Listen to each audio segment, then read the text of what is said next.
दोस्तों आप देख रहे हैं इस वक्त न्यूज 18 का सोशल मीडिया प्लेटफॉर्म। मैं हूं विशाल। ईरान में हालात पल पल बदलते जा रहे हैं।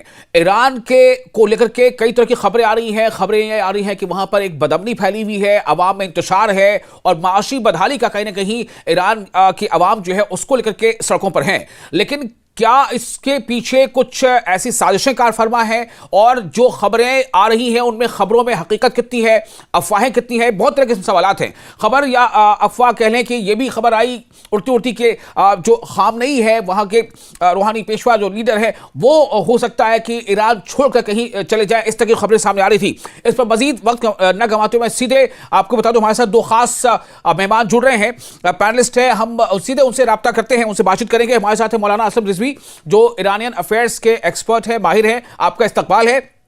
और डॉक्टर जाकिर हुसैन, आप इन्हें भी अक्सर सुनते रहते हैं, फॉरेन अफेयर्स के एक्सपर्ट है, माहिर है। आप दोनों का बहुत इस्तकबाल है। पहला मेरा सवाल डॉक्टर जाकिर आपसे ये होगा कि मैं चाहूंगा आप जरा मुझे हमारे जो नाजरीन हैं उनको मौजूदा हालात का एक जो है नक्शा खींचे कि ईरान में दरअसल इस वक्त हालात कैसे हैं। देखिए, बज़ाहिर तो सब दुनिया जान रही है और हकीकत भी है कि ईरान में एक प्रोटेस्ट चल रहा है जिसका तसव्वुर नहीं किया जा रहा था। लेकिन ईरान का प्रोटेस्ट बहुत हद तक बहुत ज़्यादा भी है। लेकिन साथ ही साथ हम ये भी कहते हैं कि ये प्रोटेस्ट पूरी तरीके से जो है इस इस्लामिक गवर्नमेंट के खिलाफ भी नहीं है। इसमें महंगाई की बहुत बड़ी मार है, जी, इकोनॉमिक कंडीशन भी बहुत बुरी है। और दूसरे ये है कि एक तबका ये भी कहता है कि हाँ, ईरान सिर्फ ईरान के लिए रहेगा, ना कि गाजा और लेबनान के लिए रहेगा, क्योंकि ये देखता है, ये सोच रहा है, ये पा रहा है कि इसकी वजह से जो है हमारे ऊपर भी परेशानियां आ रही हैं। लेकिन जी, हालात ये है कि वो इस चीज को भी समझ रहा है एक तबका कि अगर हम उसमें इंटरफेरेंस कम भी कर देते हैं तब पर भी हमारे ऊपर वो दबाव बना रहेगा और रिजीम चेंज और सारी चीजें चलती रहेंगी, क्योंकि ये 79 से चल रहा है और 79 से अमेरिका अपना जख्म चाट रहा है। जिस तरीके से ये गवर्नमेंट आई थी अमेरिका को हटा के, शाह को हटा के, तो ये सारी चीजें बहुत ही वोलेटाइल है सिचुएशन। जैसे कि इनकी इकोनॉमिक में जो है रियाल का दाम जो है 17 लाख जी, रियाल $1 के बराबर हो गया है। 50% जो है इन्फ्लेशन हो गया है, अनएम्प्लॉयमेंट बहुत ज्यादा बढ़ गया है, जी, एक्सपोर्ट कम हो गया है। ऑयल जो है दो वजह से कम हो गया, ऑयल का एक्सपोर्ट कम हो गया है। यूरोपियन यूनियन के सैंक्शन के बाद जो है हालात और दिगरगू हो गए हैं। और चाइना जो कि सबसे बड़ा इंपोर्टर ऑफ ईरानियन ऑयल है, वो भी पूरी तरीके से इसलिए नहीं हो रहा है क्योंकि उसको अदर अदर गल्फ शेखडम जो है उनसे भी ऑयल खरीदना है। जी। ये सारी चीजें मिला के हालात को उस तरफ ले जा रही बिल्कुल हैं कि जिससे अमेरिका, जाकिर साहब, लेकिन हालात वो नहीं है। जाकिर साहब, जी, मेरा एक छोटा सा सवाल, क्या ईरान में भी ऐसा कुछ हो सकता है जो हालिया दिनों हमने देखा वेनेजुएला में हुआ? अगर ऐसा होता है तो ईरान इसका मुंह तोड़ जवाब देगा और उसके पास इतनी कैपेबिलिटी है कि अमेरिका का जो प्रेशर पॉइंट है, प्राइस्ड बहुत ही महंगा प्रेशर पॉइंट है इजराइल, अमेरिका इसको नहीं बचा पाएगा इस बार। क्योंकि अगर ये ईरानियन गवर्नमेंट जाती है तो वो किस लिए सारा डेवलपमेंट करके बैठी है। 12 दिन की जो लड़ाई है उसमें पूरी दुनिया ने देख लिया था जी, किस तरीके से इजराइल की इनविंसिबिलिटी, जिसे हराया ना जा सकते, उसको कुचला था। तो इसलिए, और दूसरी बात जो है, ठीक ईरान है, अमेरिका के जो बेड़े बने हुए हैं उस पे भी ईरान जो है काबिज है। प्लस हुर्मुज से ऑयल जो 21% ऑयल जाता है उस पे जी, भी ईरान का कंट्रोल है। ठीक तो है, दुनिया ठीक है। के जाकिर लिए भी साहब, और रीजन मैं के आपको लिए। थोड़ा रोकना चाहूंगा यहाँ पर। और मौलाना असलम रिजवी हमारे साथ मौजूद है, जैसे मैंने पहले बताया आपको कि एक्सपर्ट है ईरानियन अफेयर्स के। इससे पहले भी कई बार हमने इनको ऐसे मौजूदात पर जोड़ा है। असलम रिजवी साहब, मैं चाहता हूं कि आप जरा एक हकीकत बताएं कि वहां पर क्या कुछ हो रहा है। खबरें हैं ये, मैं ये नहीं कह रहा हूं कि इस तरह की खबर में सदाकत कितनी है, अफवाह कितनी है। खबर ये है कि क्या खामनेई जो है वो ईरान भी छोड़कर कहीं जा सकते हैं, इस तरह की खबरें भी आ रही हैं। मैं आप जानना चाहता हूं कि क्या है हालात वहां पर। जी, बहुत बहुत शुक्रिया, आपने इस अहम मौजू पर मुझे अपने प्रोग्राम में शामिल किया। जी, दो तीन सवाल आपने एक साथ कर दिए हैं, ईरान के हालात के बारे में और आयतुल्लाह खामनेई क्या ईरान छोड़कर जा रहे हैं।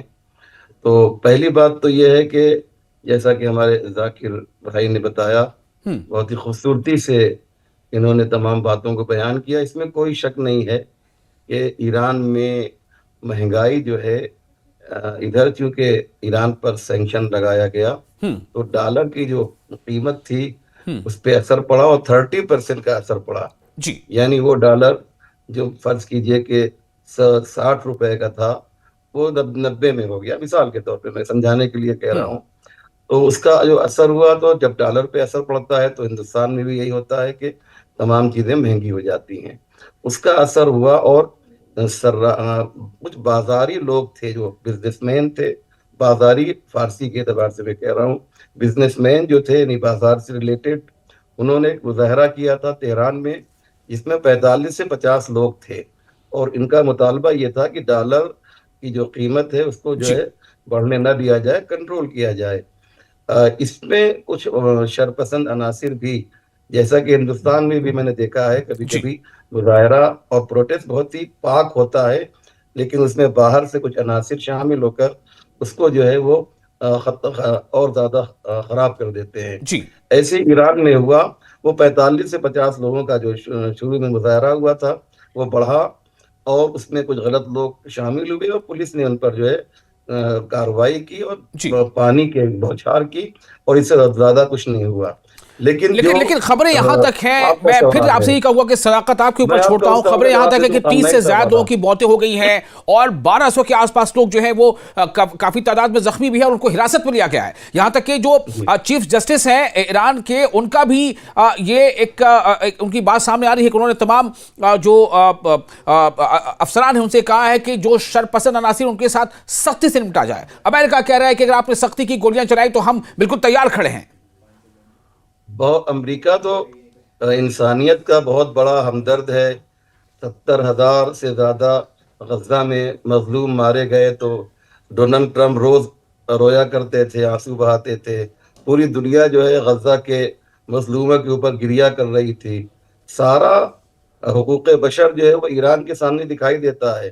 सारी इंसानियत जो है वो ईरान के मुकाबले में, इतनी हमदर्दी, इतनी मोहब्बत जनाब ट्रंप साहब को जो है वो ईरानी लोगों से क्यों है, मैं आपसे पूछना चाहता हूँ, और आपके तमाम नाजरीन से पूछना चाहता हूँ। जबकि ये 30 वाली खबर के 30 के करीब लोग मारे गए हैं, ईरान ने डिनाई किया है।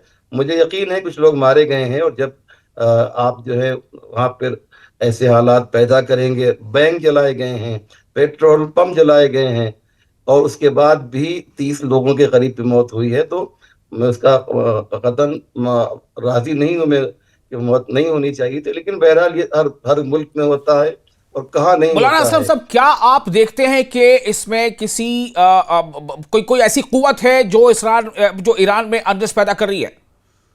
बिल्कुल, आप अगर आप जाएंगे चेक करेंगे तो आपको मालूम होगा कि मोसाद का एक अहम शख्स जो है उसने जो है इस पर खुशी जाहिर की है, और अमेरिका ने भी कहा है कि खुद डोनाल्ड ट्रंप ने कहा है कि ईरान में कोई किसी की मौत नहीं होनी चाहिए। ये क्या है? आपकी हर हर मुल्क में प्रोटेस्ट होता है, और लोगों को अख्तियार है कि अपने मुल्क के रहनुमाओं के खिलाफ आवाज बुलंद करें, लेकिन दूसरे मुल्क को उसमें मुदाखलत करने की क्या जरूरत है? मसलन किसान आंदोलन में फर्ज कीजिए कि हिंदुस्तान में हो रहा हो, और अगर कोई दूसरे मुल्क का कोई शख्स जो है उसके खिलाफ बोले तो वो मुल्क राजी नहीं होगा। आंदोलन बुरी चीज नहीं है, लेकिन उसका गलत इस्तेमाल ये सही नहीं है। आपने एक सवाल किया था जी कि आयतुल्लाह खामेनी जो है वो क्या रूस जा रहे हैं? नहीं, मैंने आप ये नहीं कहा जानते कि हैं रूस कि जाए, मैंने कहा कि शायद वो ईरान यह छोड़ दे। खबर है। अब वो छोड़ेंगे नहीं छोड़ेंगे, छोड़ेंगे तो कहां जाएंगे ये आपको बताना है। हाँ हाँ, ये आपने न भी कहा हो तो ये एक जो इसका जो मंबा है, सर चश्मा है, मैं बता दूं, द टाइम्स है, उसने ये खबर जो है आम की है। और हम सब जानते हैं कि जो टाइम्स क्या है, Fox News, Fox FOX, Fox का मतलब क्या होता है आप जानते हैं? ये उसी का मालिक है जो जायनिस्ट है, और उसने ये खबर आम की है, जिसका नाम रॉबर्ट मोड्रोक है, जिसने ये खबर आम की है। और पूरी दुनिया ने सिर्फ किसी एक शख्स के खबर को लेकर जो है हर छोटे भैये और बड़े और छोटे चैनल ने जो इस खबर को वो किया है, यहाँ तक कि लाखों पेपर में आया। कोई नहीं पूछ रहा है कि भैया ये जो तुम खबर लाए हो कहाँ से लाए हो। बाद में उससे पूछा गया तो उसने कहा कि हमारे सोर्सेज ने जो है ये खबर दी है। तो आप गोया कि अंदाजा आप ये लगाइए। कह रहे हैं कि ये खबर बेबुनियाद है, हम नहीं कहीं नहीं जा रहे ईरान से 100%। बाहर। देखिए, मैं आपको बता दूं विशाल भाई, इसका अगर मुझे आप 2 मिनट टाइम दिए तो मैं और क्लियर कर देता हूं कि जब जून में जो हालात थे ईरान के, वो आप सब जानते हैं। तो एक चैनल ने, वो इसी से रिलेटेड था, रॉबर्ट का ही चैनल था, उसने ये कहा था कि खामनाई जो है वो बंकर में छुपे हुए हैं। अब वहां की जनता जो है उनका दर्शन या दीदार या उनको देख नहीं पाएगी, क्योंकि वो हमेशा पंकन में रहेंगे। लेकिन उसके कुछ दिनों के बाद खामनेई साहब ने वहां पर तेहरान में नमाज जुमा पढ़ाई, और वो भी बंद मस्जिद में नहीं बल्कि खुली फिजा में नमाज पढ़ा के बताया कि हमारे खिलाफ जो अफवाहें हैं वो गलत हैं। और पूरी दुनिया में लाखों बल्कि करोड़ों लोगों ने उस नमाज जुमा को जो है लाइव देखा। ठीक है, बिल्कुल बिल्कुल, ये बात तो दुरुस्त है, इसमें कोई दो राय नहीं है। मैं डॉक्टर जाकिर के पास जाना चाहता हूँ, थोड़ा सा मुझे वक्त दीजिए। डॉक्टर जाकिर, मेरा सवाल अब आपसे ये होगा कि इसमें कोई दो राय नहीं है कि कई तरह की खबरों के पीछे भी कुछ चीजें कारफरमा होती हैं। कई बार ये कहा जाता है, इल्जामात ऐसे लगते रहे हैं कि एजेंडा है, प्रोपेगेंडा है, व्हाटएवर। मैं ये जानना चाहता हूँ कि ईरान एक ऐसे दौर से गुजर तो जरूर रहा है जहां पर चैलेंजेस हैं, चुनौतियां हैं।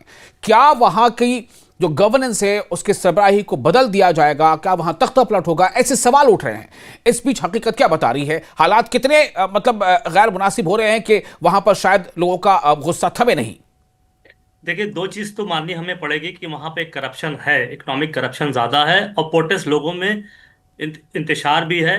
इसको ईरान की जो बस 2 मिनट में बात पूरी कर लीजिएगा। गवर्नमेंट, हाँ, खामनेई साहब को इसको कंट्रोल भी करना चाहिएगा। लेकिन हमें ऐसा नहीं, तख्ता अगर पलट होता है तो पूरी गवर्नमेंट खत्म हो जाएगी और शाह का बेटा जो बैठा हुआ है, जो ईरान के शाह है, वो हो सकता आ जाए, फिर जमहूरियत तो नहीं आएगी। लेकिन तख्ता पलट होने में काफी खूनरेजियां होंगी, क्योंकि ईरान मिलिट्रली डिफेंस वाइज बहुत ही स्ट्रांग है। इजराइल को, अमेरिकन के सारे बेसिस को अच्छा जवाब देने की पोजीशन में है, और पूरा गल्फ भी इसके खतरे, इसके नरगे में आएगा। और ऑयल अगर रुकता है तो लगभग $200 बिलियन का पूरी दुनिया पे असर पड़ेगा। तो ईरान कोई वेनेजुएला नहीं है जो लोग कंपेयर कर रहे हैं। वेनेजुएला और ईरान को ना चाइना छोड़ सकता है ना रशिया छोड़ सकता है। अब उनकी जरूरत है ईरान को मेंटेन करना, क्योंकि अगर ईरान खत्म हो जाता है तो मिडिल ईस्ट से इन दोनों कंट्रीज का सफाया हो जाएगा। ठीक है, तो ईरान कोई वेनेजुएला नहीं है। असद साहब, फाइनल कमेंट। मैं सिर्फ आपको 40-50 सेकंड दे पाऊंगा। एक बात और सुन लीजिए। अच्छा जाकिर साहब, जल्दी से। 82 साल का ज़ईफ आदमी भागेगा, उसको क्या मिलेगा भागने से? कितनी जिंदगियों, कितनी घड़ियां भी बची हुई हैं। बिल्कुल बिल्कुल, अब बकवास की चीजें। हाँ, असलम साहब जी, इसको हम कंक्लूड कर रहे हैं।